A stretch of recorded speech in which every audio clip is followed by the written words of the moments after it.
వందనాలు. ఈ వేదిక బట్టి ఎంతో వందనాలు. ఎంతో దూరదర్శనంతో భారంతో సహోదరి దెబోరా గారు ఈ వేదికని స్థాపించడమే కాదు తండ్రి, ఎంతో ప్రయాసపడి దాన్ని ముందుకు తీసుకొని వెళ్తున్నారు. దాన్ని బట్టి తండ్రి సార్వత్రిక సంఘం మేలు పొందుతుంది. నేను కూడా అనేక సార్లు ఈ వేదిక మీద వచ్చి ఉపదేశిస్తూ నేను కూడా ఆశీర్వదించబడుతున్నాను. తండ్రి, ఈ సమయంలో ఈ వేదిక మీద వచ్చిన ప్రతి వ్యక్తి 8 మంది ఉన్నారు. వాళ్ళు ఏదో పనులు చేసుకొని ఉండవచ్చు, కానీ మేము వాక్యపరంగా ఆత్మికంగా బలపరచబడాలి, ప్రకటన గ్రంథంతో కూడిన మర్మాలు మేము అర్థం చేసుకోవాలి అని ఎంతో మంచి ఉద్దేశంలోతో వాళ్ళు వచ్చి ఉన్నారు. అందరిని కూడా మీరు తృప్తిపరుస్తున్నారు, దీవిస్తున్నారు, ఆశీర్వదిస్తున్నారని మేము నమ్ముచున్నాం. నిష్ప్రయోజకమైన మీ దీన దాసుడిని నించోబెట్టి ఈ సమయంలో మీ మహిమార్థమై వాడుకుంటున్నారు తండ్రి. దాన్ని బట్టి నేను మిమ్మల్ని స్తుతిస్తున్నాను.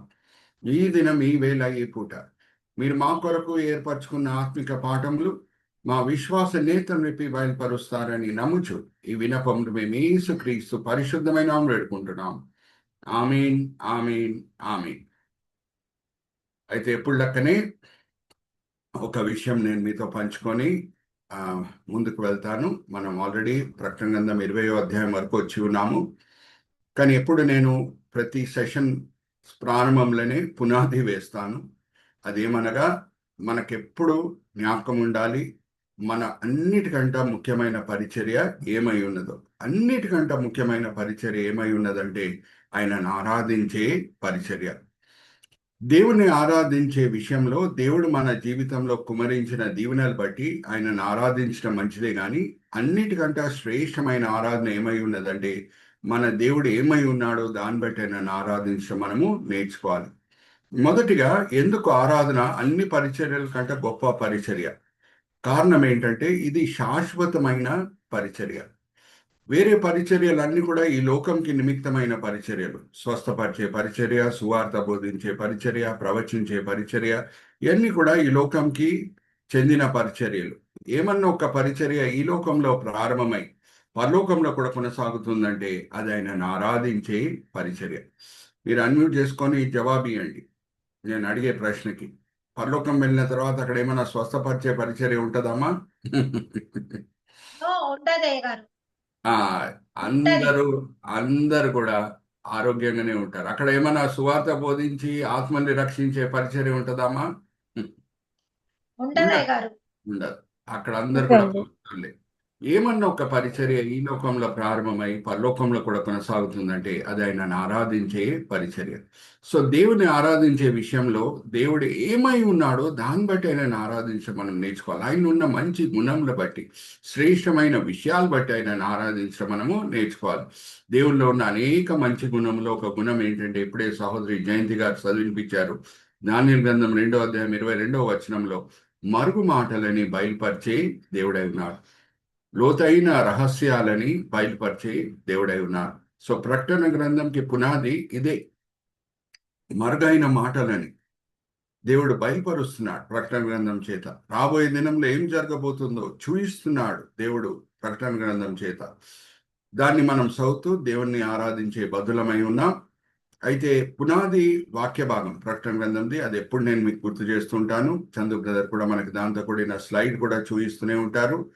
ఆ సహోదరి జయంతి కూడా చదివినిపించారు. 1వ అధ్యాయం 19వ వచనం, యోహాను ఇప్పటి వరకు నువ్వు ఏమి చూసావో అది నువ్వు రాయి, ఏమి చూస్తున్నావో అది నువ్వు రాయి, ఏమి చూడబోతున్నావో అది నువ్వు రాయి.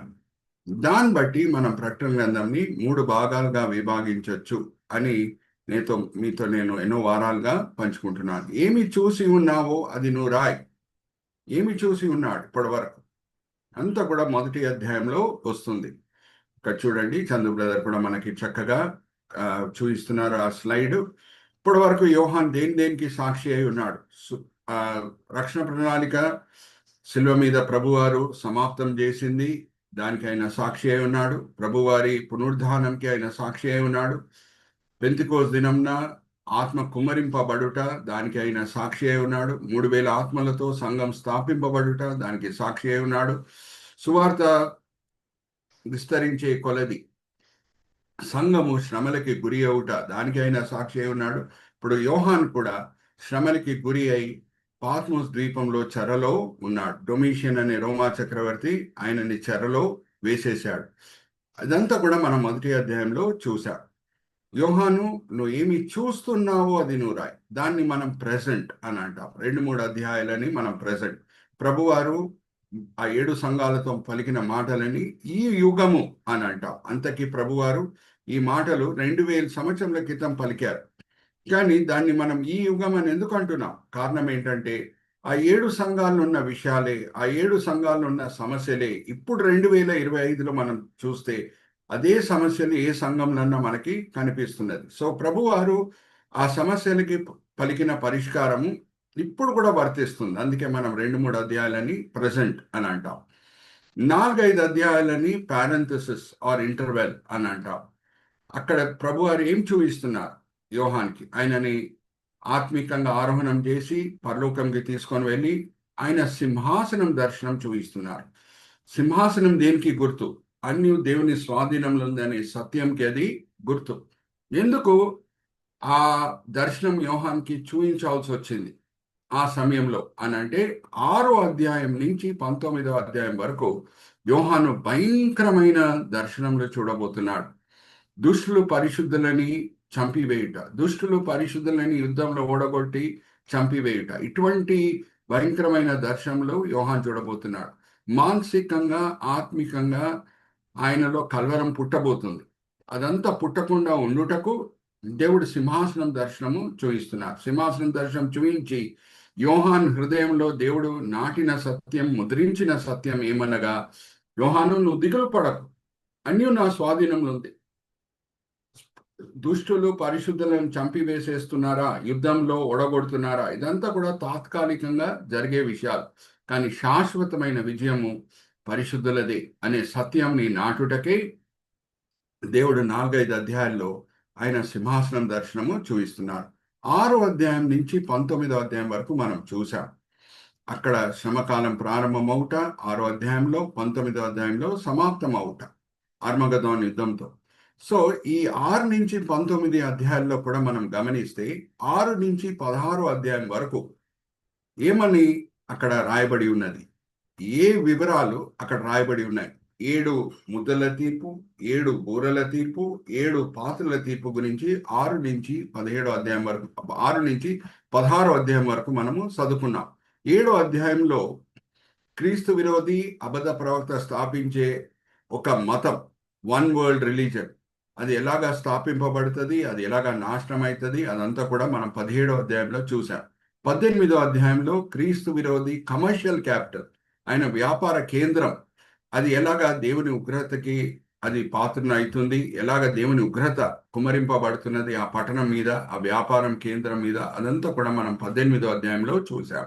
19వ అధ్యాయంలో ఆర్మగదోన్ యుద్ధం గురించి మనం అన్ని కూడా వివరంగా ధ్యానించాం. 20వ అధ్యాయము ప్రారంభంలో నేను మీతో పంచుకుండింది ఏంటంటే, ఆర్మగదోన్ యుద్ధము తర్వాత వెంటనే ఈ వేల పరిపాలన ప్రారంభం అవదు, కానీ 75 రోజుల తర్వాత ప్రారంభం అవుతుంది. దానికి వాక్య ఆధారం కూడా నేను మీకు చూపించాను. దానియేలు గ్రంథం 12వ అధ్యాయం చివరి వచనము. 75 రోజుల తర్వాత వేల పరిపాలన స్టార్ట్ అవుతుంది. సో ఈ 75 రోజుల్లో ఏమేమి జరుగుతుందో అదంతా కూడా మనం ఆల్రెడీ ధ్యానించి ఉన్నాం. అయితే వేల పరిపాలనని సులభంగా అర్థం చేసుకున్నటకు నేను ఏస్ వాడతాను అని చెప్పాను. ఏతో కూడిన సబ్-హెడ్డింగ్స్ వాడతాను అని నేను మీతో పంచుకున్నాను. చందు బ్రదర్ కూడా మనకు అది చూపిస్తారు. ఫస్ట్ ఏ ఏంటంటే అరెస్టెడ్. అరెస్టెడ్, ఎవరిని అరెస్ట్ చేస్తున్నాడు దేవుడు, ఎవరిని అగాధంలో బంధించి ఉంచుతున్నాడు. ఇదంతా కూడా మనం చూసామండి. సాతానుడు మోసగించే వ్యక్తి, ప్రజలని ఆయన మోసగించకుండా ఉండుటకు చూడండి, చందు బ్రదర్ మనకు చూపిస్తున్నారు. ఫస్ట్ సబ్ హెడ్డింగ్ ఏంటంటే అరెస్టెడ్. దాని మీద కర్సర్ కూడా పెట్టి చూపిస్తున్నారు చూడండి. మొదటి 3 వచనాలు, సాతాన్ని అగాధంలో దేవుడు ఒక దూతని వాడి బంధిస్తున్నాడు. 1000 సంవత్సరాల వరకు అగాధంలోనే సాతానుడు ఉండాలి. దాంతో కూడిన స్లైడ్ కూడా మనం చూద్దాం Chandu brother. Let's go to the next slide. చూడండి సాతానుడు ఎలాగ బంధింపబడుతున్నాడో ఒక దేవదూత చేత. ఇంకా అలాగే 1000 సంవత్సరాలు ఆయన అక్కడే ఉండబోతున్నాడు. అయితే నెక్స్ట్ సబ్ హెడ్డింగ్ మనము ఫోకస్ చేసింది ఏంటంటే అసెండెన్సీ. అసెండెన్సీ అని అంటే ఎవరు ఈ వేల పరిపాలనలో పరిపాలిస్తారు. ఎవరిని వాళ్ళు పరిపాలిస్తారు, ఇది మనం చూసాం. Rulers under Christ. ప్రభు వారి కింద ప్రపంచంని పరిపాలించే వాళ్ళు ఎవరు అనంటే 12 మంది శిష్యులు. ఇజ్రాయెల్ 12 గోత్రాలను వాళ్ళు పరిపాలిస్తారు. పాత నిబంధన విశ్వాస వీరులు, వాళ్ళు కూడా యేసుతో పాటు ఈ లోకంని పరిపాలిస్తారు.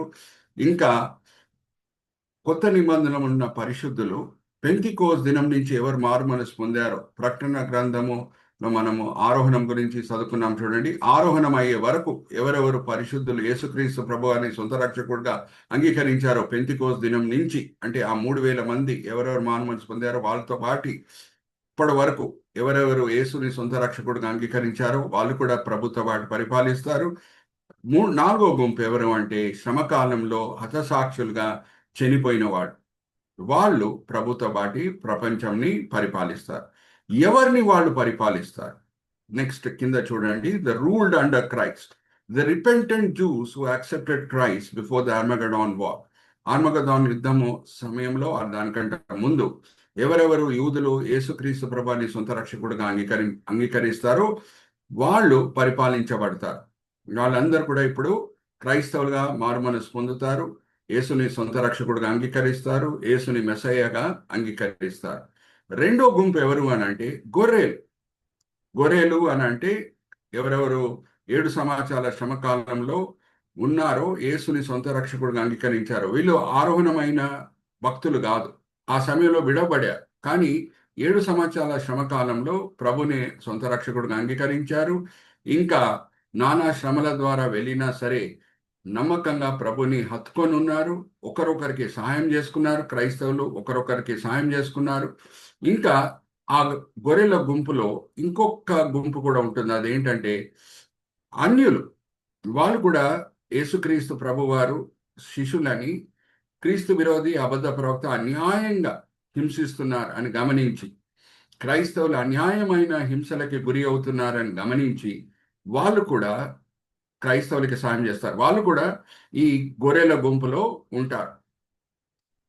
వాళ్ళని సూచించే వ్యక్తి ఎవరో పాత నిబంధనలో కూడా నేను చూపించాను. మరి అదంతా కూడా నేను చూపించట్లేదు. కానీ ఎవరు పరిశుద్ధులకు సాయం చేస్తారో వాళ్ళు దేవుని చేత ఆశీర్వదించబడతారు. మనము పాత నిబంధనలో గమనించిన ఒక నపుంసకుడు ఇర్మియా ప్రవక్తకి ఎలాగ సాయం చేశాడు. అంతకు ఆయన యూదుడు కూడా కాదు, ఆయన ఇథియోపియా దేశంకి చెందిన వ్యక్తి. ఎబేద్ మెలెక్ అనే వ్యక్తి ఎలాగా ఇర్మియాకి సాయం చేశాడో, ఎబేద్ మెలెక్ మనం చూసాం. ఆయనతో దేవుడు నిబంధనతో కూడిన సంబంధము ఏర్పరచుకోలేదు. ఎలాగ యూదులతో ఏర్పరచుకున్నాడో ఎబేద్ మెలెక్తో ఆయన ఏర్పరచుకోలేదు. ఆయన సున్నతి పొందిన యూదుడు కాదు, అంతకి నపుంసకుడు. కానీ దేవుడు ఆయనను ఆశీర్వదిస్తున్నాడు. ఎందుకంటే ఇర్మియాకి ఆయన సహాయము చేశాడు కాబట్టి కష్టకాలంలో. అలాగే ఈ గొర్రెల గుంపులో కొంచెం మంది అన్యులు కూడా ఉంటారు. వాళ్ళు హైందవులే ఉండొచ్చు, ముస్లిమ్సే ఉండొచ్చు. కానీ క్రైస్తవులు అన్యాయమైన శ్రమలకి గురి అవుతున్నారని వాళ్ళు వచ్చి సాయం చేస్తారు. వాళ్ళని కూడా ప్రభు వారు అంగీకరిస్తారు. వీళ్ళ పరిపాలనలో వాళ్ళు కూడా క్రైస్తవుల యేసుని సొంత రక్షకుడిగా అంగీకరించి వాళ్ళు కూడా ఆ వేళ్ళ పరిపాలనలో అడుగు పెడతారు. ఇక్కడ చూడండి, చందు బ్రదర్ వెంటనే సరి అయిన స్లైడ్ మనకు చూపిస్తున్నారు. ఆ ఎబెద్ మెలెక్ అనే నపుంసకుడు, ఇథియోపియా దేశంకి చెందిన నపుంసకుడు. ఆయన నల్లటి చర్మం కలిగిన వ్యక్తి. అందుకే అక్కడ చూడండి బ్లాక్ స్కిన్, నీగ్రో అన్నమాట. ఆయన ఎలాగా ఇర్మియాకి సాయం చేశాడో కష్టకాలంలో అదంతా కూడా మనం చూసాం. ఎలాగ దేవుడు ఎబెద్ మెలెక్ని ఆశీర్వదించాడో అది కూడా మనము చూసాం. So already we have seen 2 subheadings, arrested and second is ascendancy. పోయిన వారము మనము ఇంకొక సబ్-హెడ్డింగ్ కూడా స్టార్ట్ చేశాం. అదేంటంటే ఆల్టరేషన్స్. ఏ క్షేత్రాల్లో మార్పులు వస్తాయి, ఈ వేళ్ళ పరిపాలనలో ఏ క్షేత్రాల్లో మార్పులు వస్తాయి, అది నేను కొన్ని రైమింగ్ సబ్-హెడ్డింగ్స్ వాడి మీ ముందు ఆ మర్మాలు తీసుకురావటం ప్రారంభం చేశాను. మొదటిగా ఫిజికల్, రెండోది ఇంటర్నేషనల్. మొదటిగా ఫిజికల్, రెండోది international. Chandu brother, we can look at that slides. శారీరకంగా ఏమేం మార్పులు వస్తాయి? ఇప్పుడు నేను మిమ్మల్ని ఒక ప్రశ్న అడుగుతున్నాను. మోషే రాసిన 91 కీర్తనలో ఇప్పుడున్న ఆయుష్కాలం ఎంత చెప్పండి. అన్మ్యూట్ చేసుకొని చెప్పండి. అన్మ్యూట్ చేసుకొని చెప్పండి. 70 అధిక బలం అయితే 80. అంతే, 70 అధిక బలం ఉంటే 80. కానీ వేల పరిపాలనలో మార్పులు ఎలా కలుగుతాయి అని అంటే ఆయుష్కాలం పెరుగుతుంది. అందుకే యెషయా గ్రంథం 65వ అధ్యాయం 20వ వచనం మనం ఆల్రెడీ ధ్యానించాము. ఆయుష్కాలం పెరుగుతుంది, ఎవరు చనిపోరు. ఎవరన్నా ఈ శ్రమకాలం, ఈ వేల పరిపాలనలో భయంకరమైన నేరం, మరణ శిక్షకి ఎవరెవరు పాత్రులు అవుతారో, భయంకరమైన నేరం చేసి యేసుక్రీస్తు ప్రభు చేత శిక్షింపబడతారో, మరణశిక్ష వాళ్ళకి విధింపబడుతుందో వాళ్ళే చనిపోతారు. కానీ వేరోళ్ళు ఎవరు కూడా ఈ వేల పరిపాలనలో వృద్ధాపం వలన చనిపోవటం మనము చూడం. అలాగే రెండో సబెడి ఇంటర్నేషనల్ అంటే ఇప్పుడు ఆ వేల పరిపాలనలో ప్రపంచంలో సమాధానమే సమాధానం మనకి కనిపిస్తుంది. అక్కడ యెషయా గ్రంథం 2వ అధ్యాయం 1-4 వచనాలు ఉన్న ప్రవచన నెరవేర్చబడుతుంది. దాంతో కూడిన స్లైడ్ కూడా మనం చూద్దాం. ఆయుధాలని వ్యవసాయ వస్తువులుగా దేశములు మార్చుకుంటాయి అనేది మనం చూస్తాం. ఇక్కడ చూడండి, ఇప్పటి వరకు ప్రపంచంలో brother go back to the previous slide. ప్రపంచంలో మనం గమనిస్తే ఎన్నో సంస్థలు స్థాపింపబడినాయి సమాధానం తీసుకొని వచ్చుటకు. కానీ అవి సమాధానం తీసుకురావడానికి ఎంత ప్రయత్నించినా సరే అవి సక్సీడ్ అవ్వలేదు. లెఫ్ట్ సైడ్లో ఒక మీకు పెద్ద బిల్డింగ్ అనిపిస్తుంది, అక్కడే లీగ్ ఆఫ్ నేషన్స్ అనే ఒక సంస్థ స్థాపింపబడింది మొదటి ప్రపంచ యుద్ధం తర్వాత. ఇంకొకసారి ప్రపంచ యుద్ధం జరగకూడదు, లక్షల కొలది ప్రజలు చనిపోకూడదని లీగ్ ఆఫ్ నేషన్స్ అనే ఒక సంస్థ స్థాపింపబడింది 1919లో. దాని హెడ్ క్వార్టర్స్ జెనీవా, స్విట్జర్లాండ్లో ఉండింది. కానీ మిమ్మల్ని అడుగుతున్నా ఒక ప్రశ్న, లీగ్ ఆఫ్ నేషన్స్ రెండో ప్రపంచ యుద్ధంని ఆపగలిగిందా? అన్మ్యూట్ చేసుకొని జవాబు ఇవ్వండి. లీగ్ ఆఫ్ నేషన్స్ రెండో ప్రపంచ యుద్ధాన్ని ఆపగలిగిందా? ఆపలేదు. So very good, thank you మా. అయితే రెండో ప్రపంచ యుద్ధం తర్వాత యునైటెడ్ నేషన్స్ ఆర్గనైజేషన్ అని ఒక సంస్థ స్థాపింపబడింది. అది ఇప్పుడు కూడా ఉంది. 1945లో దాని బిల్డింగ్ కూడా చూడండి, చందు బ్రదర్ దాని మీద కర్సర్ పెట్టి చూపిస్తారు. కానీ యునైటెడ్ నేషన్స్ ఆర్గనైజేషన్ కూడా ఏ పెద్ద పెద్ద యుద్ధాలని అది ఆపలేకపోయింది. అందుకే ఒక భక్తుడు అన్నాడు, United Nations is like a toothless tiger అని అన్నాడు, పళ్ళు లేని పులి అని అన్నాడు. ఇప్పుడు కూడా మిమ్మల్ని అడుగుతున్న ఒక ప్రశ్న, ఉక్రెయిన్ రష్యా యుద్ధంని యునైటెడ్ నేషన్స్ ఆర్గనైజేషన్ ఆపగలిగిందా? ఇజ్రాయెల్ హమాస్ యుద్ధంని ఆపగలిగిందా? ఎస్ ఆర్ నో చెప్పండి. ఆపలేకపోయింది. కానీ యేసు లోకంని వెరీ గుడ్, థ్యాంక్ యూ మా. కానీ యేసు ఈ లోకంని పరిపాలించే సమయంలో ఇప్పుడు చూడండి, చంద్ర బ్రదర్ మనకి నెక్స్ట్ స్లైడ్ చూపిస్తున్నారు. సమాధానమే సమాధానం, ఎక్కడ చూసినా సమాధానం, యుద్ధాలు ఉండవు. ఇంకా దేశంలో ఏం చేస్తాయి అని అంటే వాళ్ళ ఆయుధాలని వ్యవసాయ వస్తువులుగా మార్చుకుంటారు. దాని అర్థం ఏంటి? ఇప్పటి వరకు ఏమేమి ఖర్చు పెడుతున్నారో ఆయుధాలు తయారు చేయుటకు, ఆ ఖర్చు ఇంకా పెట్టరు. ఎందుకంటే ఎక్కడ చూసినా సమాధానమే.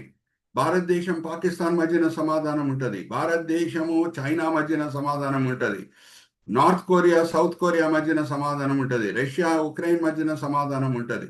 ఇంకా అందరు కూడా క్రైస్తవులే ఆ సమయంలో, యేసును వెంబడించే వాళ్ళు.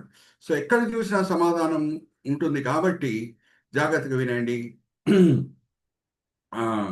యునైటెడ్ నేషన్స్కి ఇంకొక పేరు ఎవరో ఇచ్చారంట, యునైటెడ్ నథింగ్.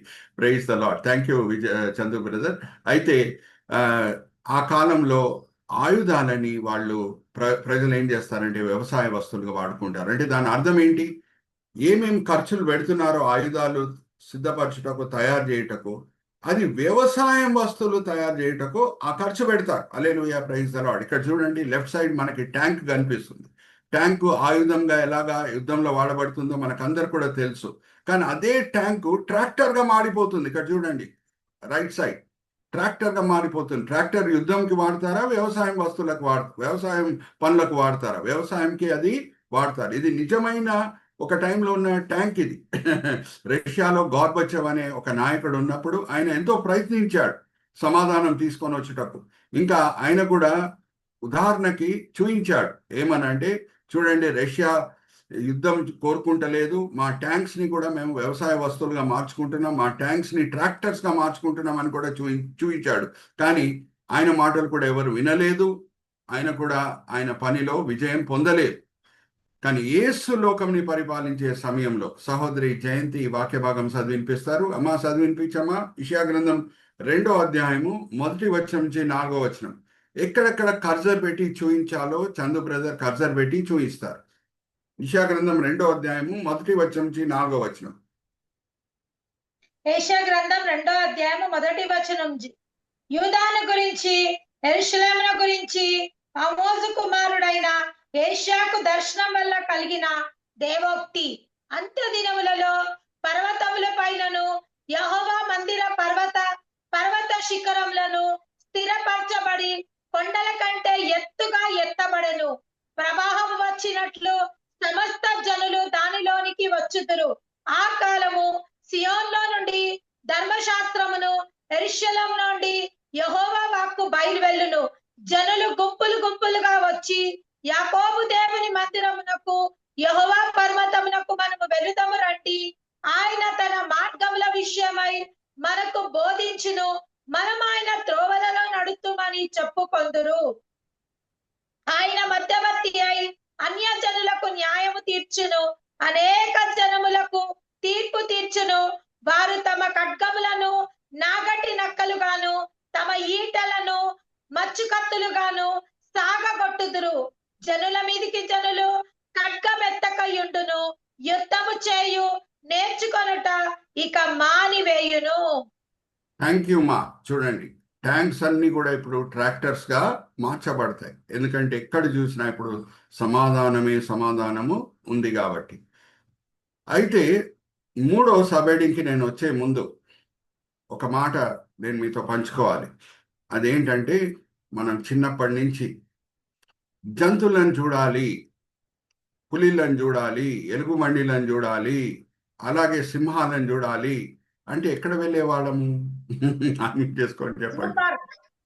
జూ పార్క్కి వెళ్ళేవాళ్ళం. Very good, right answer sister Jayanthi. ఇప్పుడు మనము జూ పార్క్కి వెళ్ళే అవసరమే ఉండదు. అవి మన దగ్గర వస్తాయి, మనం దాంతో ఆడుకుంటామంట. హల్లెలూయా, ప్రైజ్ ది లార్డ్.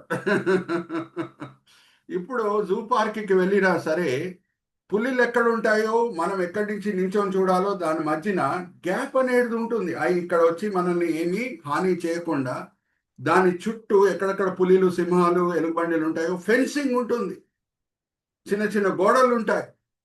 కానీ ఇప్పుడు గోడలు ఉండే అవసరం లేదు, అవి మన దగ్గర వస్తాయి, మనతో ఆడుకుంటాయంట. హల్లెలూయా, ప్రైజ్ ది లార్డ్. అటువంటి మార్పులు కలగబోతున్నాయి. దాంతో కూడిన స్లైడ్. 3వ సబ్-హెడ్డింగ్ ఏంటంటే జువలాజికల్. నేను వాడే సబ్-హెడ్డింగ్స్ అన్ని కూడా రైమింగ్ సబ్-హెడ్డింగ్స్.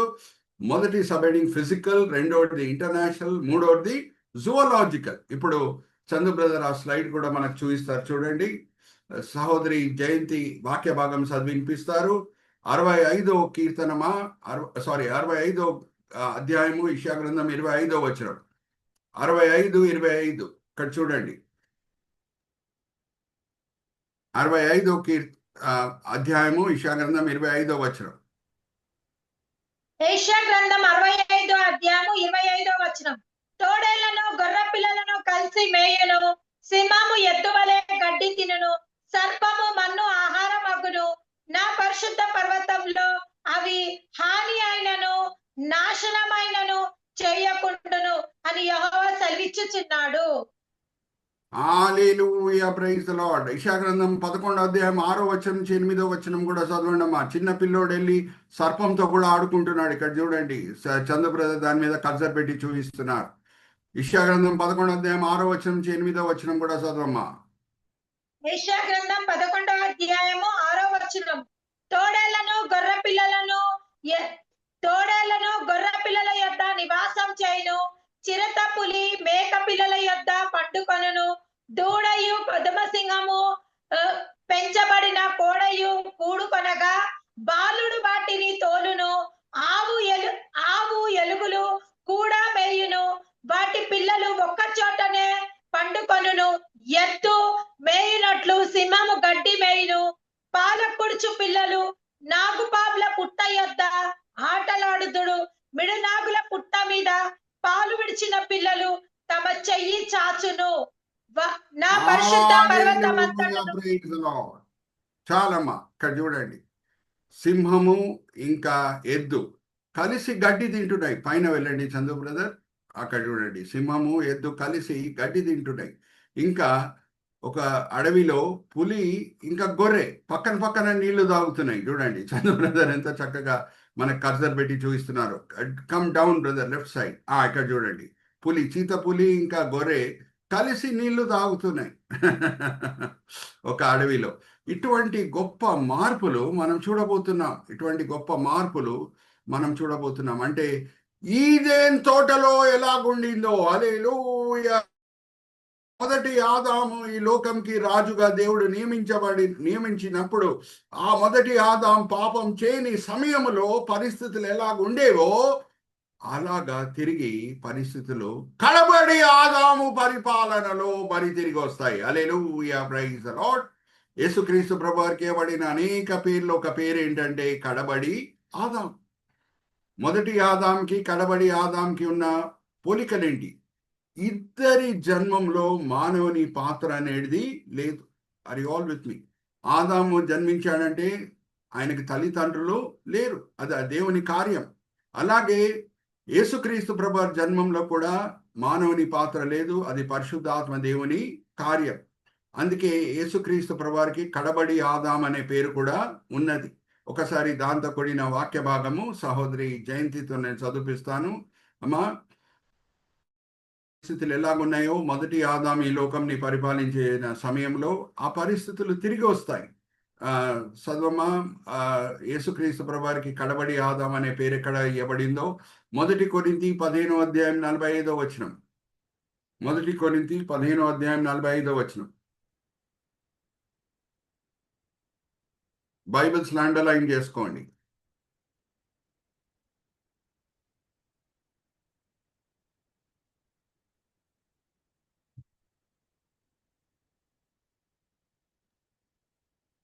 మొదటి కొరింథీలు 15వ అధ్యాయం 45వ వచనం చదవమ్మా. 1 కొరింథీలు 15వ అధ్యాయము 45వ వచనము. ఆదాము మొదటి మనుష్యుడు, జీవించు ప్రాణి ఆయనని వ్రాయబడి ఉన్నది. కడపటి ఆదాము జీవింప చేయు ఆత్మ ఆయను. చాలమ్మా, చాలు. అయితే ఆదాంకి కూడా వంశావళి, యేసుక్రీస్తు ప్రభువారి వంశావళి మనం చదివితే ఆదాంకి కూడా దేవుని కుమారుడు అనే పేరు ఇవ్వబడింది. హల్లెలూయా, ప్రైజ్ ది లార్డ్. ఎందుకంటే ఆయన జన్మం కూడా అద్భుతమే, దేవుని కార్యమే. ఉందా లేఖనంలో అలాగే ఆదాం కూడా దేవుని కుమారుడు అని? చూద్దాం. లూకాసు వార్త 3వ అధ్యాయం చివరి వచనం చదవమ్మా. లూకాసు వార్త 3వ అధ్యాయం చివరి వచనం బైబిల్స్ అండర్లైన్ చేసుకోండి. ఆదాంకి కూడా దేవుని కుమారుడు అనే పేరు ఇవ్వబడింది.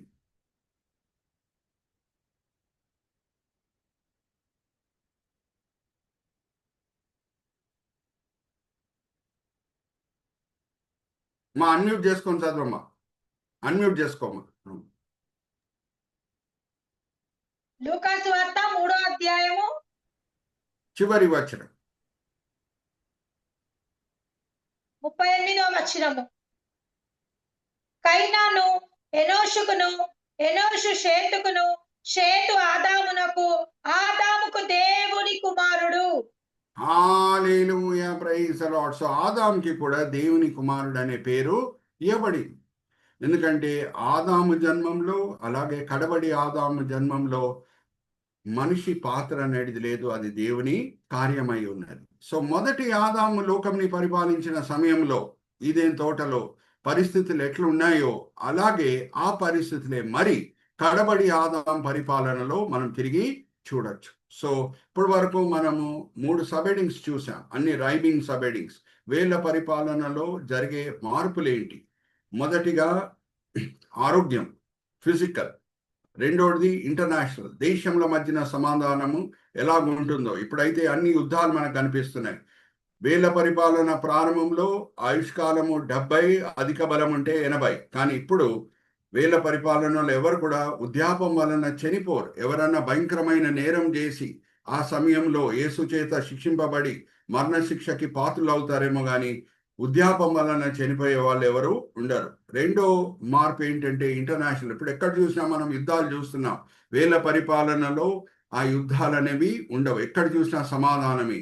మూడోది జువలాజికల్ అని అంటే ఇప్పుడు గొర్రెలని సింహాలు తినేస్తున్నాయి, పులిలు తినేస్తున్నాయి. కానీ అప్పుడు గొర్రెలు సింహాలు, గొర్రెలు పులిలు కలిసి మెలిసి అడవిలో సమాధానంగా ఉంటాయి.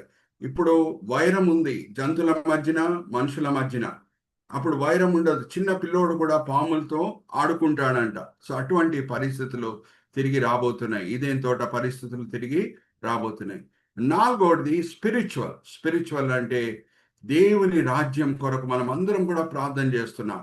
ఆయన చిత్తం పరలోకంలో నెరవేర్చబడేటట్లు ఈ లోకంలో నెరవేర్చబడాలని మనం ప్రార్థన చేస్తున్నాం. ప్రభువారు నేర్పించిన ప్రార్థన ఏంటి? లూకాసు వార్త 11వ అధ్యాయం 1-4 వచనాలు చదవమ్మా. దాంతో కూడిన స్లైడ్ కూడా మనకి చందు బ్రదర్ ఇప్పుడు చూపిస్తారు. 11వ అధ్యాయం 1-4 వచనాలు. లూకాసు వార్త 11వ అధ్యాయము 1వ వచనం నుంచి. ఆయన ఒక చోట ప్రార్థన చేయుచుండగా ప్రార్థన చాలించిన తర్వాత ఆయన శిష్యులలో ఒకడు, ప్రభువా, యోహాను తన శిష్యులకు నేర్పించినట్టును మాకును ప్రార్థన చెయ్య నేర్పించమని ఆయన అడిగెను.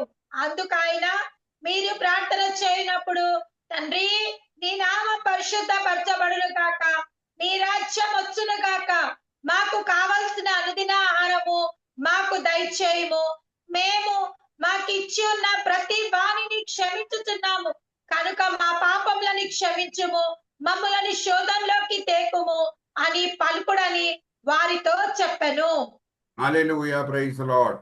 మనం కూడా మన సంఘాల్లో వ్యక్తిగత ప్రార్థనలో మనం కూడా ఈ ప్రార్థన పలుకుతూనే ఉంటాం. పరిశుద్ధమైన మా తండ్రి, నీ రాజ్యము వచ్చునుగాక, నీ చిత్తం లోకంలో పరలోకంలో నెరవేర్చబడేటట్లు ఈ లోకంలో నెరవేర్చబడునుగాక అని మనం ప్రార్థన చేస్తున్నాం. ఎందుకు?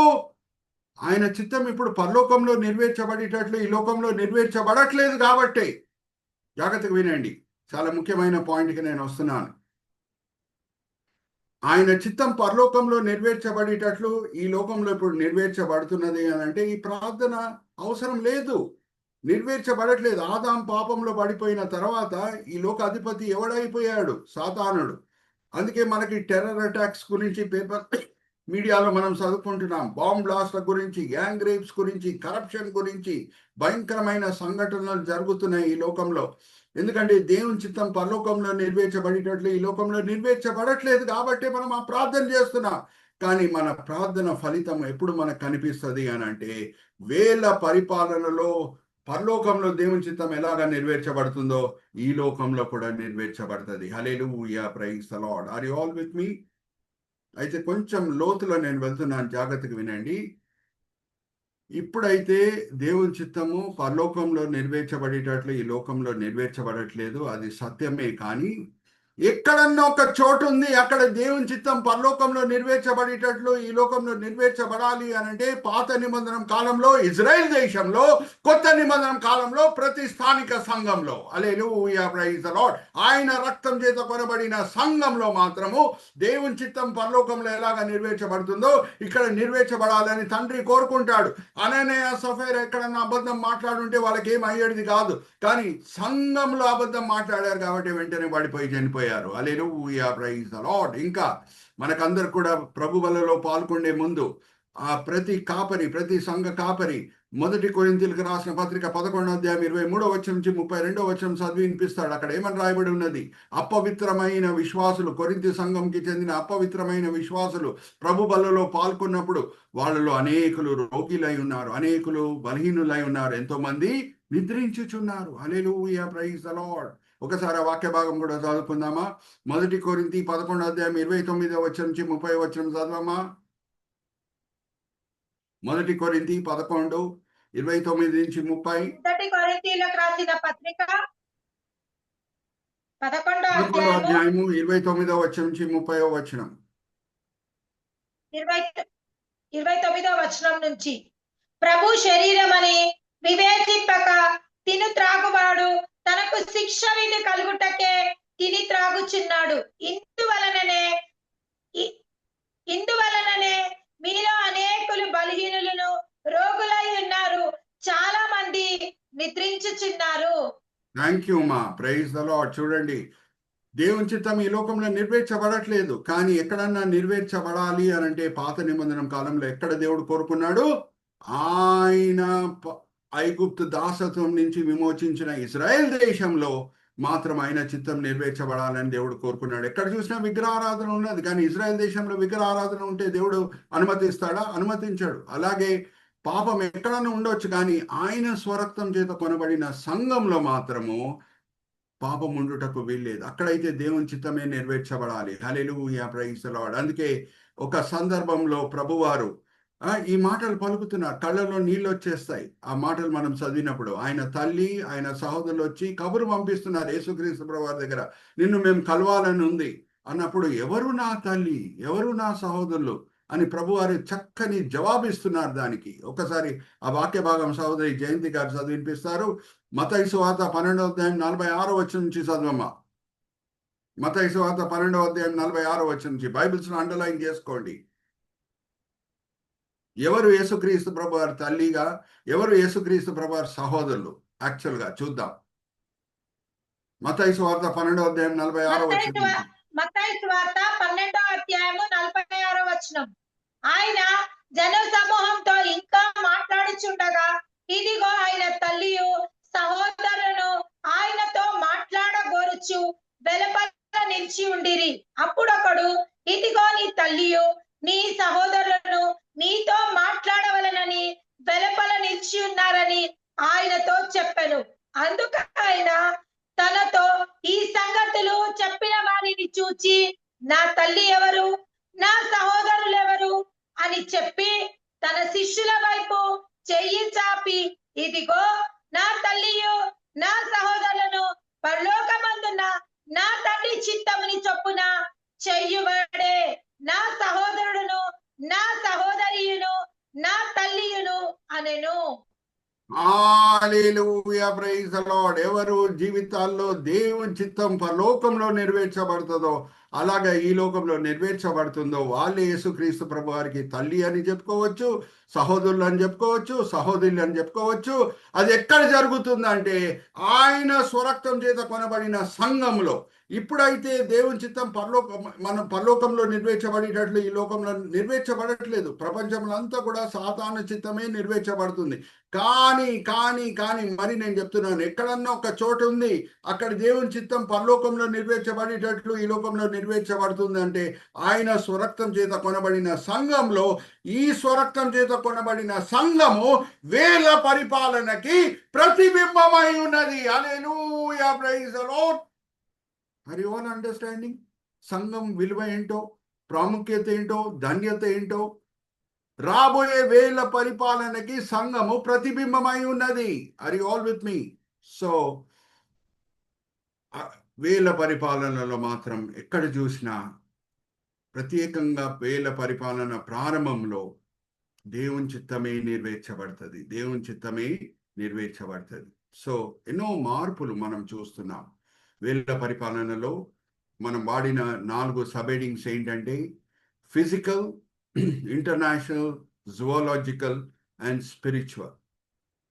ఇప్పుడు నేను నెక్స్ట్ స్లైడ్ చూపించే ముందు జాగ్రత్త వినండి. నెక్స్ట్ స్లైడ్ చూపించే ముందు ఈ మాట నేను మీతో పంచుకోవాలి.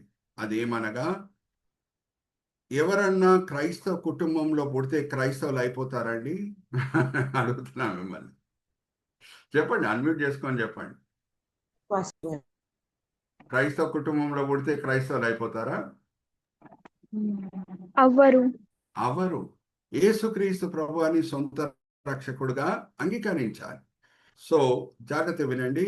వేల పరిపాలన ప్రారంభంలో మారు మనసు పొందిన యూదులు వాళ్ళు యేసుని రక్షకుడుగా అంగీకరిస్తారు. అలాగే గొర్రెలు వేల పరిపాలనలో అడుగు పెడతాయి. వాళ్ళందరూ కూడా ప్రభుని సొంత రక్షకుడుగా అంగీకరించిన వాళ్ళే. అక్కడ ఒక ప్రాముఖ్యమైన విషయం ఏమనగా, వీళ్ళందరూ కూడా ప్రభువారి పట్ల ఎంతో ఆసక్తి కలిగి, ప్రేమ కలిగి, విధేయత చూపిస్తూ జీవిస్తారు. కానీ వాళ్ళ పిల్లల సంగతి ఏంటి? హల్లెలూయా, ప్రైజ్ ది లార్డ్. వాళ్ళ పిల్లల సంగతి ఏంటి? చాలా మంది మారు మనసు పొందుతారు, ఎందుకంటే వాళ్ళ తల్లిదండ్రుల మాదిరికరమైన జీవితం చూసి, యేసుక్రీస్తు ప్రభువారు స్వయాన యెరూషలేములో సింహాసనం ఆసీనుడై లోకంని పరిపాలించుట చూసి, ఆ గొర్రెలకు పుట్టిన పిల్లలు, అలాగే యూదులు మారు మనసు పొందిన యూదులకు పుట్టిన పిల్లలు చాలా మంది మారు మనసు పొందుతారు, క్రైస్తవులుగా మార్చబడతారు, యేసుని సొంత రక్షకుడుగా అంగీకరిస్తారు. కానీ చాలా మంది పిల్లలు మారు మనసు కూడా పొందరు. Are you all understanding? తల్లిదండ్రులు మాదిరికరమైన జీవితం జీవించినా సరే వాళ్ళకి యేసుక్రీస్తు ప్రభువారి పరిపాలన ఆటంకంగా, భారంగా అనిపిస్తుంది. పరిశుద్ధమైన జీవితం జీవించుట, జాగ్రత్త వినండి, పరిశుద్ధమైన జీవితం జీవించుట, ప్రభువుని ప్రేమించినప్పుడు అది భారంగా అనిపించదు. Hallelujah, praise the lord. ఇప్పుడు ఎక్కడ చూసినా పవిత్రత ఉంటుంది. ఇంకా సినిమాలు ఉండవు, are you all understanding? Bars ఉండవు, ప్రైజ్ ద లార్డ్. ఎక్కడ చూసినా పవిత్రమైన వాతావరణమే ఉంటుంది. చిల్లర ఎంటర్టైన్మెంట్ ఇప్పుడు ఏమేమి సోషల్ మీడియాలో ఉందో, ఈ బ్యూటీ కాంటెస్ట్లు, అది ఇది, ఈ షో ఆ షో, అదంతా కూడా ఇంకా ఉండదు. ఎక్కడ చూసినా పవిత్రత కనిపిస్తుంది. అయితే ఎవరు మారు మనసు పొందరో వాళ్ళు ఏమేం జరిగినాయో వేళ పరిపాలన ముందు దాంతో కూడిన వీడియోలు అవన్నీ కూడా చూస్తారు. చూసినప్పుడు ఇప్పుడు యేసుక్రీస్తు ప్రభు వారి పరిశుద్ధమైన పరిపాలన వాళ్ళకి ఎలాగ అనిపిస్తుంది అంటే భారంగా అనిపిస్తుంది, ఒక ఆటంకంగా అనిపిస్తుంది. కానీ వాళ్ళ తల్లిదండ్రులకు అలాగ అనిపించలేదు. మారు మనసు పొందిన వాళ్ళకి అలాగ అనిపించదు. ఎందుకంటే యేసుని ప్రేమించినప్పుడు పరిశుద్ధమైన జీవితం జీవించుట అది భారంగా అనిపించదు, కానీ ఒక ఆనందంగా ఉంటుంది. హల్లెలూయా, ప్రైజ్ ద లార్డ్.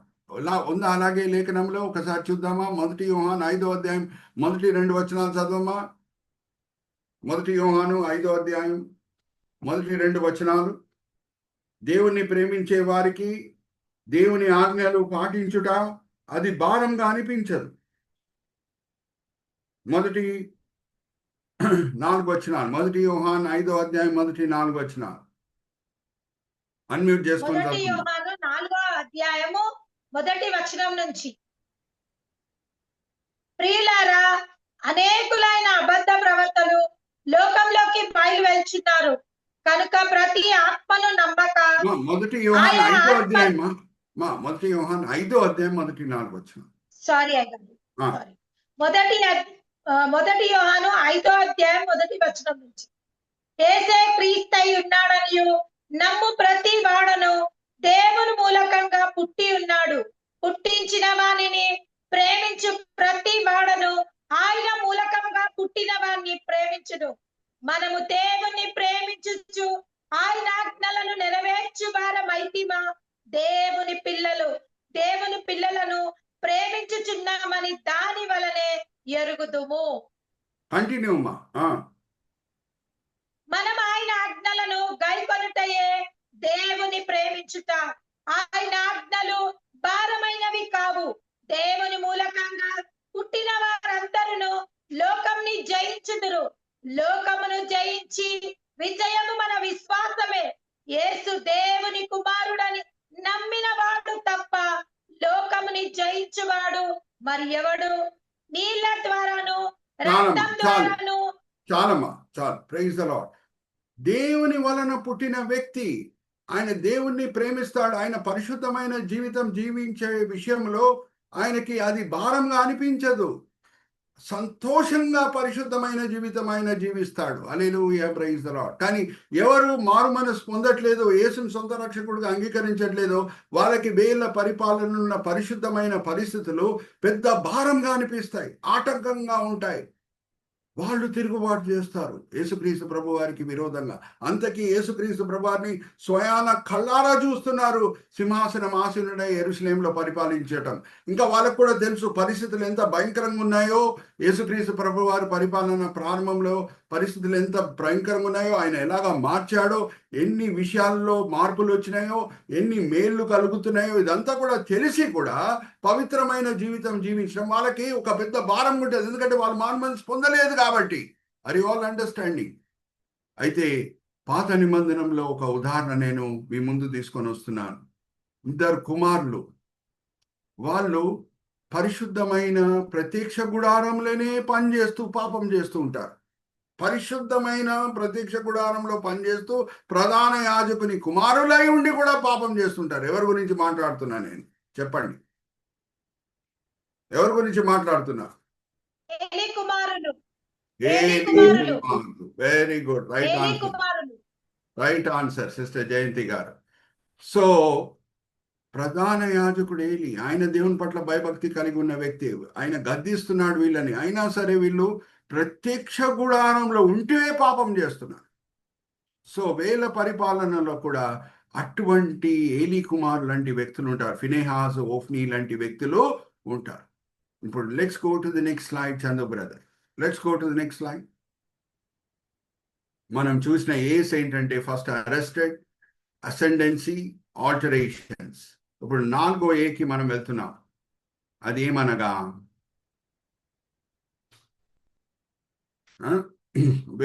ఇదంతా ఏజ్ అంటే సమయం అయ్యే కొలది. ఏజ్ అంటే సమయం అయ్యే కొలది ఏం జరుగుతుందో మనం చూద్దాం. 7వ వచనం నుంచి 9వ వచనం చదవమా. ప్రకటన గ్రంథం 20వ అధ్యాయం. సమయం అయ్యే కొలది, ఏజింగ్ అంటే సమయం అయ్యే కొలది ఏం జరుగుతున్నది. ఇక్కడ చూడండి, ఏలి ఎలాగా ఆయన 2 కుమారులు, పాపం చేసే కుమారులను గద్దిస్తున్నాడు. అలాగే 1 సామెయలు గ్రంథం 2వ అధ్యాయం 12వ వచనం, అది కూడా సహోదరి చదివినిపిస్తారు. సామెయలు గ్రంథం 2వ అధ్యాయం 22వ వచనం నుంచి 25వ వచనం, అది కూడా చదివినిపిస్తారు. మొదటిగా ప్రకటన గ్రంథం 20వ అధ్యాయము 7 నుంచి 9వ వచనం. 9వ వచనంలో ఒక భాగం మాత్రమే, ఏ భాగం మాత్రమే, 2 భాగములు ఉంటాయి, ఏ అండ్ బి. ఏ మాత్రమే చదువుతారు. చదవమ్మా, అన్మ్యూట్ చేసుకుంటారు. ప్రకటన గ్రంథం 20వ అధ్యాయము 7వ వచనం నుంచి 9వ వచనం వరకు. 7వ వచనం. 1000 సంవత్సరములు గడిచిన తర్వాత సాతాను తనున్న చెరలో నుండి విడిపింపబడును.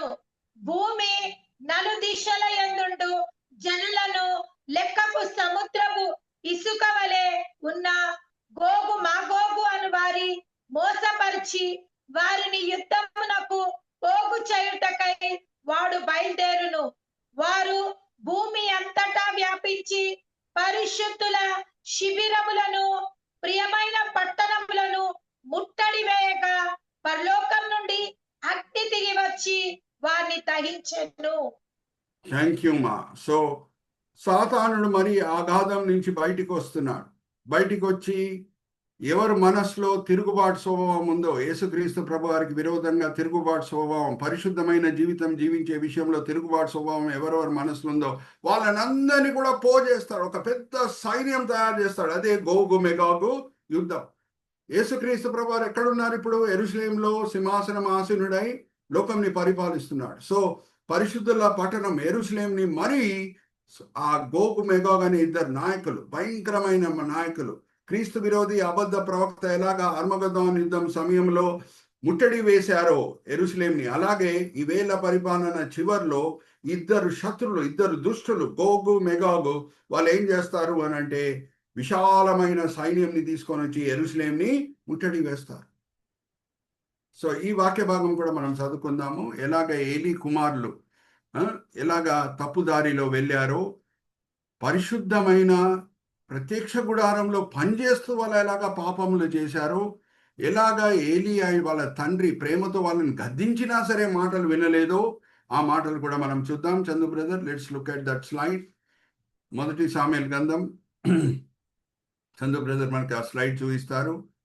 1 సామెయలు గ్రంథం 2వ అధ్యాయము 12వ వచనం చదవమ్మా. 1 సామెయలు గ్రంథం 2వ అధ్యాయం 12వ వచనం. 1 సామెయలు గ్రంథం 2వ అధ్యాయము 12వ వచనం. ఏలీ కుమారులు యెహోవాను ఎరిగిన వారై మిక్కిలి దుర్మార్గులై ఉండిరి. జనుల విషయమైనను యాజకులు చేయిచు వచ్చిన పని ఏమనగా, ఎవడనైనను బలి పశు వధించిన మీదట మాంసము ఉడుకుచుండగా యాజకుని వారు 3 ముండ్లగల కొక్కిని తీసుకొని వచ్చి బొరుసులలో తాను తప్పేలాలో గాని తూనెలో గాని కుండలో గాని అది గుర్చినప్పుడు ఆ పొంకిని చేత బయటికి వచ్చిన దంతయు యాజకుడు తన కొరకు తీసుకొనును.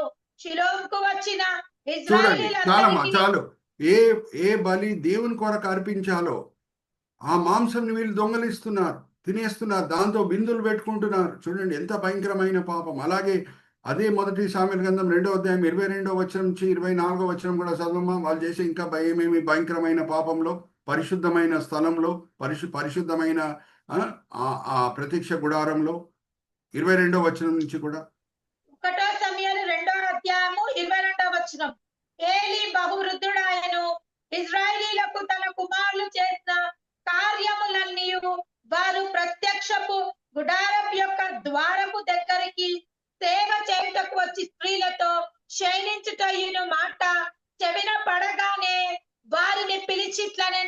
ఈ జనుల ముందర మీరు చేసిన చెడ్డ కార్యములు నాకు వినబడినవి. ఇలాంటి కార్యములు మీరెందుకు చేయుచున్నారు? నా కుమారులారా, ఇలాగు చెయ్యవద్దు. నాకు వినబడినది మంచిది కాదు. యెహోవా జనులకు మీరు అతిక్రమింప చేయుచున్నారు. నరునికి నరుడు తప్పు చేసిన ఎడల దేవుడు విమర్శన చేయును గాని, ఎవడనైనను యెహోవా విషయంలో పాపము చేసిన ఎడల వాని కొరకు ఎవడు విజ్ఞాపన చేయును అనెను. థ్యాంక్ యూ మా. చూడండి, అక్కడ వచ్చిన స్త్రీలు వాళ్ళతో క్షీణిస్తున్నారంట. వీళ్ళు ఎంత భయంకరమైన పాపులు. అందుకే ఎక్కడ? పరిశుద్ధమైన ప్రత్యక్ష గుడారం దగ్గరే. Are you all understanding? So అటువంటి వ్యక్తులు వేల పరిపాలన చివరిలో మనకి కనిపిస్తారు. యేసుక్రీస్తు ప్రభువారు ఏమేమి గొప్ప మార్పులు తీసుకొని వచ్చారో వాళ్ళ తల్లిదండ్రులు వాళ్ళకి చెప్పినా సరే వీళ్ళు మనసు కఠోరపరుచుకొని యేసుక్రీస్తు ప్రభువారికి విరోధంగా ఆ గోగు మెగాగు అనే నాయకుల మాటలు విని యుద్ధంకి వెళ్తారు. Are you all understanding? ఎంత భయంకరమైన పరిస్థితి, ఎంత భయంకరమైన పరిస్థితి. అంతకి తల్లిదండ్రులు చెప్తూనే ఉంటారు, అరే వేల పరిపాలన ప్రారంభం అయ్యే ముందు పరిస్థితులు ఇలాగున్నాయి, యుద్ధాలు జరిగేవి, ఇప్పుడు సమాధానం ఉంది, అప్పుడు ఆయుష్కాలం చాలా తక్కువ ఉంది, ఇప్పుడు అందరూ ఆరోగ్యంగా ఉన్నారు, అప్పుడు జంతువులు మానవుల మధ్యన వైరం ఉండింది, ఇప్పుడు సమాధానం ఉంది. ఇవన్నీ చెప్పినా సరే వాళ్ళకి పరిశుద్ధమైన జీవితం జీవించడం ఒక పెద్ద భారం ఉంటుంది. ఎందుకంటే వాళ్ళకి మారు మనసు అనుభవం అనేది లేదు. యేసుని సొంత రక్షకుడుగా అంగీకరించలేదు, యేసుని సొంత రక్షకుడుగా అంగీకరించలేదు. కాబట్టి పరిశుద్ధాత్మ దేవుడు వాళ్ళ జీవితంలో లేడు. పరిశుద్ధాత్మ దేవుడు వాళ్ళ జీవితంలో లేడు కాబట్టి వాళ్ళ హృదయంలో ప్రభు వారి పట్ల ప్రేమ కుమ్మరింపబడలేదు కాబట్టి పరిశుద్ధమైన జీవితం జీవించడం అది ఒక పెద్ద భారంగా వాళ్ళకి ఉన్నది. Are you all understanding? So ఇప్పుడు నెక్స్ట్ స్లైడ్కి వెళ్దాం. అది ఆల్రెడీ సహోదరి జయంతి చదివినిపించారు. పెద్ద విశాలమైన సైన్యంని వాళ్ళు పోజేసి మరీ యెరూషలేంని ముట్టడి వేస్తారు. ఇక్కడ చూడండి, గోగు మెగాగు యుద్ధం. సాతానుడు వాళ్ళని తప్పుదారిలో తీసుకొని వెళ్ళాడు కాబట్టి, వాళ్ళని ప్రోత్సహించాడు కాబట్టి, అగాధం నుంచి బయటికి వచ్చి వాళ్ళని తప్పుదారిలో తీసుకొని వెళ్ళి ప్రోత్సహించాడు కాబట్టి. ఇప్పుడు చూడండి, Chandra brother left side picture, సాతానుడు కూర్చొని ఉండుట మనకు కనిపిస్తున్నది. 7 తలల మృగము, ఘటాసర్పము, ఇంకా ఆయన కిందున్న సైన్యం చూడండి, ఎంత విశాలమైన సైన్యం. ఇసుక లాంటి సైన్యం అంట. చూడండి, సముద్రం పక్కన ఎన్ని ఇసుకలు ఉంటాయో ఎవరు లెక్క పెట్టలేరు. అంత విశాలమైన సైన్యంని తీసుకొని వచ్చి యెరూషలేంని ముట్టడి వేస్తారు. కానీ ఆకాశం నుంచి అగ్ని వచ్చి వాళ్ళని భస్మము చేసేస్తారు. ఇక్కడ చూడండి, left side right side picture, అది కూడా చందు బ్రదర్ మనకు చూపిస్తున్నారు. ఆకాశం నుంచి అగ్ని వచ్చి వాళ్ళని భస్మము చేసేస్తుంది. సో ఈ మనం ఏం వాడుతున్నామంటే annihilate. Chandu brother, you can show the heading also. మనం ఇప్పటి వరకు వాడిన సబ్ హెడ్డింగ్స్ అన్ని కూడా ఏతో కూడిన సబ్ హెడ్డింగ్స్. ఫస్ట్ అరెస్టెడ్, దాని తర్వాత అసెండెన్సీ, దాని తర్వాత ఆల్టరేషన్స్, 4వది ఏజ్, 5వది అనిహిలేట్ అంటే కంప్లీట్గా నాశనము చేయుట. ఆ భయంకరమైన గోగు మెగాగు సైన్యంని దేవుడు అగ్ని ద్వారా నాశనము చేసేస్తాడు. సో ఇప్పుడు మనం 6వ సబ్ హెడ్డింగ్కి మనం వెళ్దాము. 6వ సబ్ హెడ్డింగ్కి Chandu brother, let's go to the next slide. సాతానుడు ఈ గోగు మెగాగు యుద్ధం తర్వాత ఎక్కడ తోయవేయబడతాడో మనం చూద్దాం. మొదట్లో నరకంకి తోయవేయబడింది. అపవిత్ర త్రిత్వంలో మనకు గుర్తుంది. అబద్ధ ప్రవక్త, క్రీస్తు విరోధి అర్మగదోన్ యుద్ధం అయిపోయిన తర్వాత నరకంకి తోయవేయబడారు. సాతానుడు నరకంకి తోయవేయబడలేదు, ఆగాధంలో బంధింపబడాడు. Please understand the difference. వ్యత్యాసం మీకు తెలిసి ఉండాలి. అపవిత్ర త్రిత్వము అని అంటే మనము ప్రకటన గ్రంథం 13వ అధ్యాయంలో చూసాం. సాతానుడు, క్రీస్తు విరోధి, అబద్ధ ప్రవక్త, వీళ్ళు ముగ్గురు అపవిత్రమైన త్రిత్వం. ఆ అపవిత్రమైన త్రిత్వంలో ఇద్దరు, క్రీస్తు విరోధి, అబద్ధ ప్రవక్త, ఆల్రెడీ అర్మగదోన్ యుద్ధం అయిపోయిన తర్వాత నరకంకి తోయవేయబడుట మనం చూసాం. కానీ సాతానుడు అప్పటికి నరకంకి తోయవేయబడలేదు. ఎక్కడ బంధింపబడ్డాడు? అగాధంలో బంధింపబడ్డాడు. కానీ ఇప్పుడు గోగు మెగాగు యుద్ధం అయిపోయిన తర్వాత ఏమవుతుంది అని అంటే సాతానుడు నరకంకి తోయవేయబడతాడు. ఇప్పుడు 10వ వచనం సహోదరి చదివినిపిస్తారు. 10వ వచనం, ప్రకటన గ్రంథం 20వ అధ్యాయం 10వ వచనము. ప్రకటన గ్రంథం 20వ అధ్యాయము 10వ వచనం. చందు బ్రదర్ ఎక్కడ వారిని కర్సర్ పెట్టి చూపించాలో, చందు బ్రదర్ ఎక్కడ కర్సర్ పెట్టి చూపించాలో అక్కడ కర్సర్ పెట్టి చూపిస్తారు. వారిని మోసపరిచిన అపవాది అగ్ని గంధకములు గల గుండంలో పడవేయబడెను. అచ్చట ఆ క్రూర మృగమును అబద్ధ ప్రవర్తయు ఉన్నారు. వారు యుగ యుగములు రాత్రింబగలు బాధింపబడుదురు. థ్యాంక్ యూ మా. సో ఇంకా వేరే విషయాలు కూడా ఉన్నాయి. ప్రకటన గ్రంథము 20వ అధ్యాయంతో వేళ్ల పరిపాలన, ధవల సింహాసనం తీర్పు, అదంతా కూడా లోతైన అంశము. వచ్చే వారం మనము ఆ ధవల సింహాసనం తీర్పు గురించి మనం ధ్యానిద్దాం. అలాగే 21వ అధ్యాయంకి మనం వస్తే ప్రారంభంలోనే కొత్త భూమి కొత్త ఆకాశం సృష్టింపబడుట మనకి అంతా కూడా దేవుడు దాంట్లో రాసి పెట్టాడు. కొత్త భూమి కొత్త ఆకాశం. కానీ కొత్త భూమి కొత్త ఆకాశం ఎప్పుడు ప్రారంభమవుతుంది? ధవల సింహాసనము తీర్పు తర్వాత. సో ధవల సింహాసనం తీర్పులో ఎవరు శిక్షింపబడతారు, ఎవరు బహుమానాలు పొందుతారు, ఇది పెద్ద సబ్జెక్ట్. నేను స్టార్ట్ చేస్తే మరి ఒక హాఫ్ అన్ అవర్ అయిపోతుంది. సో అది వచ్చే వారము మీతో అవన్నీ కూడా పంచుకుంటాను. ఈ గోగు మెగాగ్ యుద్ధం అయిపోయిన తర్వాత మనం వాడే నెక్స్ట్ ఏంటంటే అడ్జుడికేషన్. అడ్జుడికేషన్ అంటే తీర్పు ఇచ్చుట. ఎవరికి బహుమానాలు ఇవ్వాలో ఈ గోగు మెగాగ్ యుద్ధం అయిపోయిన తర్వాత వేళ్ల పరిపాలనలో ప్రభుని జాగ్రత్తగా వెంబడించిన వ్యక్తులకి ఎవరెవరికి బహుమానాలు ఇవ్వాలో, ఎవరికి శిక్ష విధించాలో అదంతా కూడా ధవల సింహాసనం తీర్పులో మనము చూస్తాం. ఓకే, ఆ ధవల సింహాసనం తీర్పులో ఎవరెవరు తీర్పు పొందుతారు, ఎవరెవరు నరకంకి తోయవేయబడతారు ధవల సింహాసనం తీర్పు తర్వాత, ఎవరెవరు వేళ్ల పరిపాలనలో అందరూ దుష్టులు ఎక్కడున్నారు వాళ్ళు, అవన్నీ కూడా నేను స్టార్ట్ చేస్తే మరి హాఫ్ అన్ అవర్ అయిపోతుంది. నేను ఆ వివరాలన్నీ కూడా, ఆ మర్మాలన్నీ కూడా, ధవల సింహాసనంతో కూడిన అనేక మర్మాలు నేను వచ్చే వారం మీతో పంచుకుంటాను. దాని తర్వాత మనం 21వ అధ్యాయం కూడా సమయం ఉంటే దాంట్లో కూడా మనం అడుగు పెడదాం. కొత్త భూమి కొత్త ఆకాశము ప్రారంభంలో ఏం జరుగుతుంది, ఆ వివరాలన్నీ కూడా మనం చూద్దాం. మనం ఈరోజు ధ్యానించిన ఏతో కూడిన సబ్-హెడ్డింగ్స్ మరి మీకు గుర్తు చేసి నేను ముగిస్తున్నాను. మొదటి ఏ ఏంటంటే అరెస్టెడ్, సాతానుడు అగాధంలో బంధింపబడుట 1000 సంవత్సరాల వరకు. రెండో ఏ ఏంటంటే అసెండెన్సీ, ఎవరు పరిపాలిస్తారు ప్రభుతో బాటి, ఎవరు పరిపాలింపబడతారు, అది మనం చూసాం. సో ఈ పరిపాలన విషయంలో కూడా ఒక జ్ఞాపకం పెట్టుకోండి. నేను మిమ్మల్ని ఒక ప్రశ్న అడుగుతున్నాను. యేసు ఏ పట్టణంలో సిలువ వేయబడాడమ్మా అడుగుతున్నా మిమ్మల్ని. పట్టణం పేరు చెప్పండి, అన్మ్యూట్ చేసుకొని చెప్పండి అమ్మా. ఏ పట్టణంలో యేసు సిలువ వేయబడారు?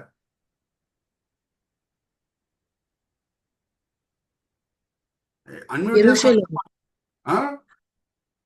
యెరూషలేములో. జాగ్రత్త వినండి, ఒక పాఠం ఉంది దీంట్లోపల, పాఠం లోపల పాఠం. ఏమనంటే యేసు ఏ పట్టణంలో అవమానంకి గురి అయ్యాడో, ఎక్కడ సిలువ వేయబడాడో అక్కడే సింహాసనం ఆసీనుడై లోకంని పరిపాలిస్తాడు. అంటే పాఠం లోపల పాఠం ఏం మనం నేర్చుకుంటున్నాం అంటే క్రైస్తవులంగా మనం ఎక్కడ అవమానపరచబడతామో అక్కడే హెచ్చింపబడతాం. హల్లెలూయా, ప్రైజ్ ది లార్డ్. అది జ్ఞాపకం పెట్టుకోండి. యేసు జీవితంలో ఏం జరుగుతున్నదో మన జీవితంలో కూడా అది జరుగుతుంది. ఎక్కడ మనం అవమానాలకి గురి అవుతామో అక్కడే ఒక దినం హెచ్చింపబడతాం కూడా. Hallelujah, praise the Lord. So first మనం చూసింది అరెస్టెడ్, రెండవది అసెండెన్సీ, మూడవది మనం చూసింది ఆల్టరేషన్స్. ఏ క్షేత్రాల్లో ప్రభువారు గొప్ప మార్పులు తీసుకొని వస్తారు. ఆ ఆల్టరేషన్స్ కింద మనము వాడిన సబ్-హెడ్డింగ్స్ ఏంటంటే physical, international, zoological and spiritual. నాలుగో ఏంటంటే ఏజ్, సమయం అయ్యే కొలది ఏం జరుగుతున్నది. సమయం అయ్యే కొలది ఏం జరుగుతున్నది అంటే మరి ఏలీ కుమారులు అంటే వ్యక్తులు ఈ పరిశుద్ధమైన గొర్రెలకు కూడా పుడతారు. పరిశుద్ధమైన మారుమనసు పొందిన యూదులకు కూడా ఈ ఏలీ కుమారులు అంటే వాళ్ళు పుడతారు. వాళ్ళు అందరు కలిసి చివరిలో ఒక భయంకరమైన తిరుగుబాటు ప్రభువారికి విరోధంగా చేస్తారు. అదే గోగు మెగాగు యుద్ధం. అక్కడ మనము నెక్స్ట్ 5వ సబ్-హెడ్డింగ్కి మనం వచ్చాము. అనిలేట్ అంటే వాళ్ళందరూ కూడా అగ్ని చేత భస్మమైపోతారు. దేవుని తీర్పు వాళ్ళ మీద వస్తుంది. రైట్ సైడ్ పిక్చర్ చూడండి, అగ్ని దిగి వచ్చుట, అదంతా కూడా చందు బ్రదర్ మనకు చూపించారు. 6వ ఏంటంటే అబెండెంట్ అంటే సాతానుడు చివర్లో అగ్నిగుండంలో తోయవేయబడతాడు. అప్పటి వరకు ఓన్లీ క్రీస్తు విరోధి, అబద్ధ ప్రవక్త వాళ్లే తోయవేయబడారు అగ్నిగుండంలో.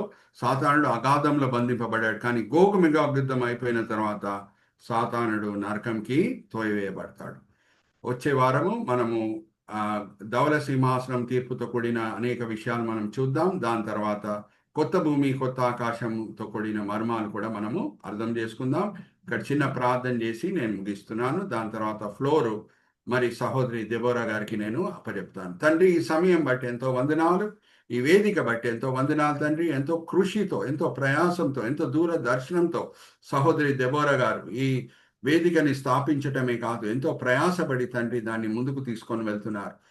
ఇక్కడ దీంట్లో పాల్గొనే వాళ్ళందరూ కూడా తండ్రి మీ చేత ఆశీర్వదించబడుతున్నారు. ఈరోజు ఈ వేదికలో పాల్గొనేటకు దగ్గర 9 మంది వచ్చారు తండ్రి. వాళ్ళు ఈ సమయంలో వేరేదో పనులు చేసుకొని ఉండొచ్చు, కానీ ప్రకటన గ్రంథంతో కూడిన మర్మాలు మేము అర్థం చేసుకోవాలి, వాక్యపరంగా ఆత్మికంగా మేము బలపరచబడాలి అని ఎంతో మంచి ఉద్దేశంతో వచ్చారు. అందరినీ కూడా మీరు దీవించారు, ఆశీర్వదించారని మేము నమ్ముతున్నాం. ఎంతో చక్కగా టెక్నికల్ కోఆర్డినేషన్ చేసిన చందు బ్రదర్ని దీవించండి. ఎంతో చక్కగా వాక్యం చదివిన సహోదరి జయంతిని దీవించండి, ఆశీర్వదించండి. ఈ వేదిక చేత మీరే మహిమ పొందండి. ఈ వేదిక సార్వత్రిక సంఘంకి ఆశీర్వాదకరంగా ఉండేటట్లు మీ కృప చూయించండి. ఈ విన్నపములు మేము యేసుక్రీస్తు పరిశుద్ధమైన నామమున వేడుకుంటున్నాం. Amen, amen, amen. Over to you sister Deborah గారు. రాజు బ్రదర్ ఇంకా వచ్చినట్టు